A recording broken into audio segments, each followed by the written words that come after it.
अस्सलाम वालेकुम। आज हम कढ़ाई बनाने जा रहे हैं बिल्कुल न्यू स्टाइल में। तो ये मिक्स में मसाले ले लें। तो इनसे हम चिकन को मैरिनेट कर लेंगे। चिकन मैंने ली है 1 किलो, साफ़ धो लें अच्छी तरह से। अब ये जो मसाले हमने रखे हैं वो चिकन मैरिनेट कर देंगे तकरीबन आधे घंटे के लिए।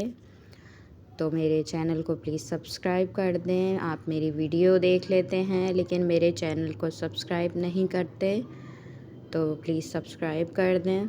तो अच्छी तरह से अब मैरिनेट कर देंगे। अब हम प्याज को ब्राउन कर लेंगे, लाइट सा ब्राउन करना है हमने।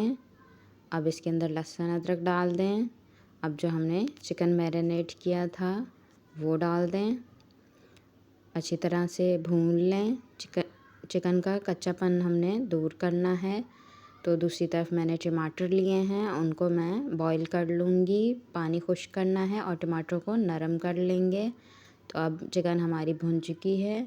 अब हम जो टमाटर हमने रखे थे वो डाल देंगे। चिकन को गलने के लिए छोड़ देंगे 10 मिनट से 12 मिनट तक।